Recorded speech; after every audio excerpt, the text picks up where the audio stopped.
بسم اللہ الرحمن الرحیم۔ گزشتہ ماہ ایک بزرگ فوت ہوئے۔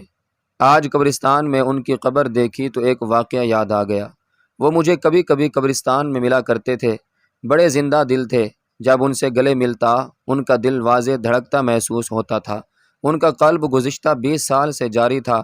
میں نے ان سے ایک دن پوچھا کہ اس وقت کون سی حسرت جگائے ہوئے ہیں۔ میرے سوال پر وہ خاموش ہو گئے۔ ہمیشہ کی طرح جیب سے بسکٹ کا پیکٹ نکالا اور کھول کر میرے سامنے کر دیا۔ میں نے بسکٹ لیا اور کھانے لگا۔ وہ بولے، سونے دے دیدار نو اکھیاں ترس گیاں، اور پھوٹ پھوٹ کر رونے لگے۔ کافی دیر آنسو بہانے کے بعد بولے، شاید میں اس قابل نہیں، شاید میری آنکھیں اس قابل نہیں۔ سچی بات تو یہ ہے کہ مجھے خود بھی شرم آتی ہے۔ میں انہیں کیا جواب دے سکتا تھا؟ میری تو اتنی اوقات نہیں تھی۔ میں خاموش رہا۔ کچھ گزرے دن میں واک کے لیے جا رہا تھا کہ پیچھے سے کسی نے مجھے آواز دی۔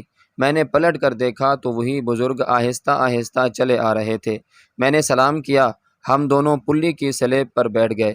وہ بولے، طلب اگر سچی ہو تو اللہ تعالیٰ اسباب بنا دیتا ہے۔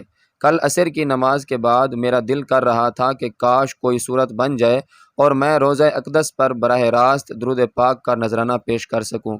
کچھ دیر گزری تھی، میرے موبائل پر گھنٹی بجی۔ میں نے کال اٹھائی تو ایسا شخص جسے میں ٹھیک سے جانتا بھی نہیں تھا، اس نے کہا، میں مدینہ شریف میں روضہ اقدس کے بالکل سامنے کھڑا ہوں۔ اچانک میرے دل میں گمان پیدا ہوا کہ آپ کو کال کروں۔ اب آپ درود شریف کا نذرانہ پیش کر لیں۔ یہ کہتے ہوئے بزرگ دوست خاموش ہو گئے، لیکن ان کی بہتی آنکھیں بولتی رہیں۔ کتنی دیر ہم یوں ہی بے خودی کے عالم میں گم سم بیٹھے رہے۔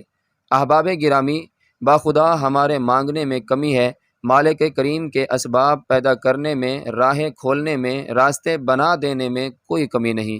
کمی ہے تو ہم میں ہے۔ مالک کریم تو سب کی مرادیں بر لانے والا ہے۔ ایک بار درود شریف پڑھ لیجئے۔ صلی اللہ تعالی علیہ وآلہ وسلم۔